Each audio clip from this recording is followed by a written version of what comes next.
one area Oh, no. like health, or was it specific What I'm to saying multiple areas?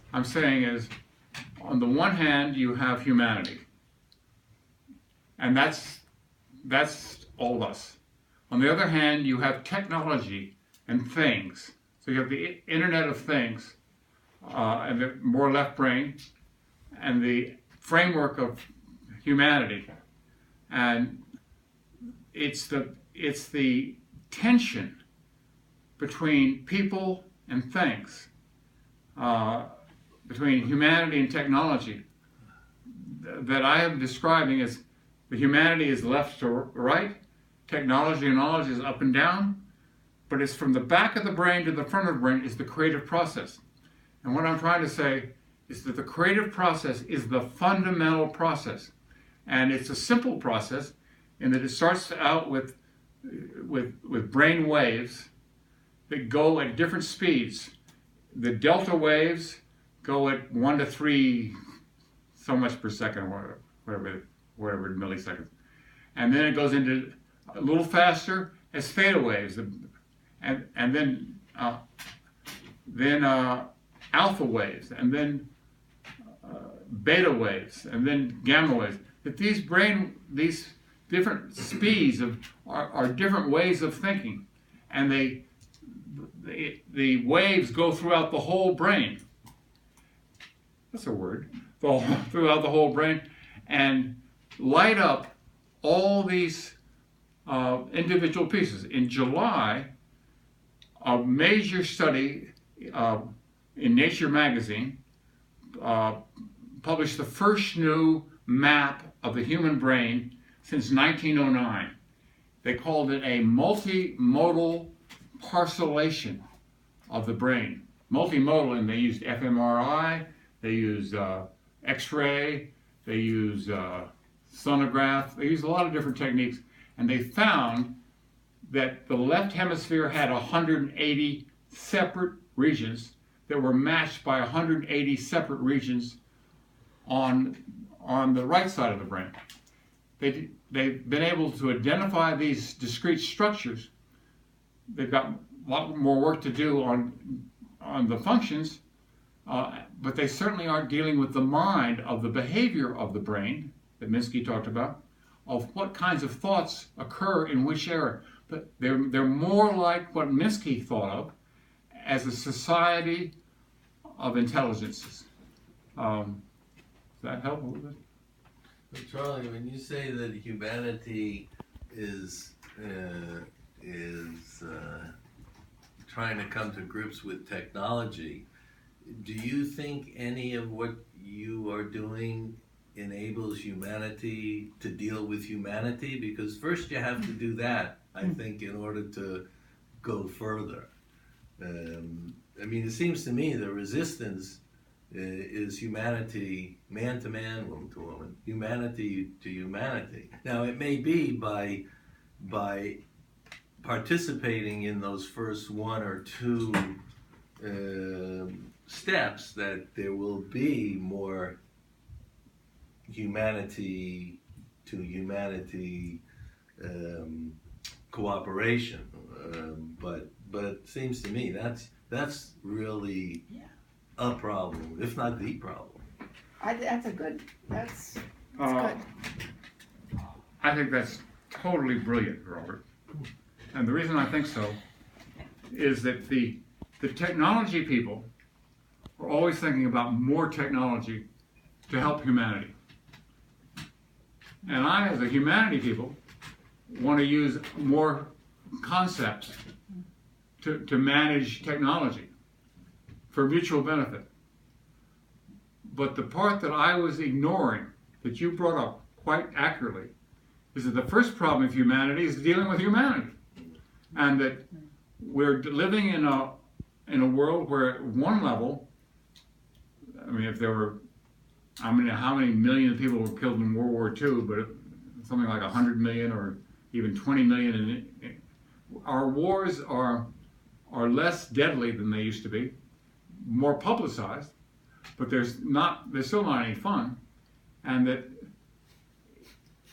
if everyone on the planet had a conceptual framework that provided a common denominator so that when you met someone, you would say, what's their name? And make sure you put it in your memory, in your framework. Not just think that the memory runs automatically. Oh, I have a bad memory. You are putting it in there, or there's some other defect. But because most of what we do, it is automatic.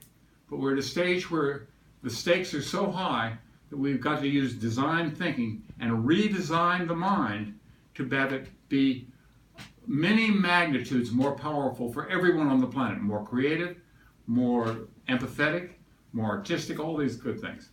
So I think that's a good point. So at first I went to this cube and I made that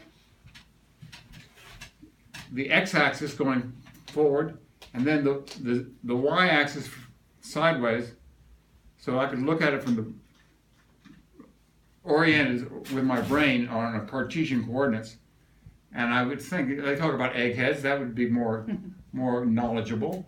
And in fact, the way concepts build up, simple concepts like red, blue are at the bottom layer, and the next, they grow by layering up.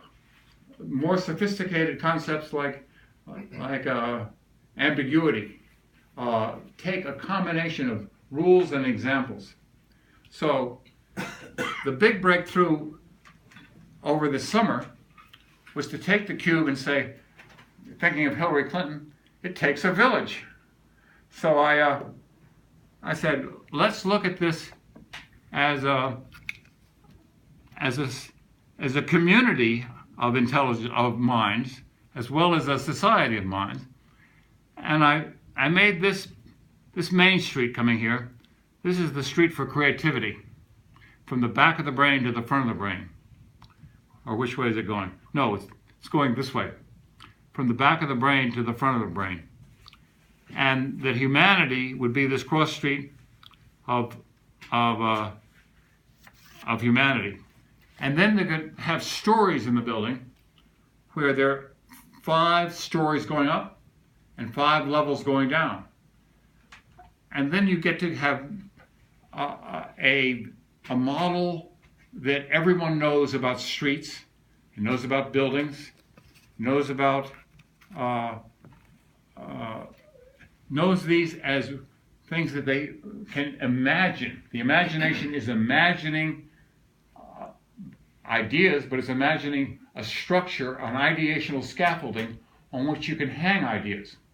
And I'm proposing that this structure of of creative process, of the and you could even put the Republicans over here on the left side, or MIT in this side, and Harvard over on the humanities side, or with a little bit of overlap. And you could begin building an overall library to replace the Library of Congress or the Dewey Decimal System or whatever system you have for your own library at home, which is like most of us, we just put our books on the shelf and hope we can find them sometime.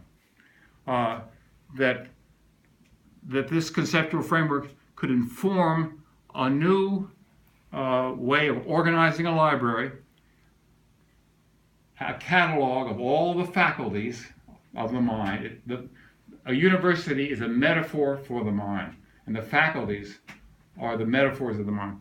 And then the curriculum coming down, you could map out a catalog for the Harvard Library, the MIT Library, Widener Library, and show all the courses using these frameworks, using visual images, and then what our plan is to write the paper on the research. I met with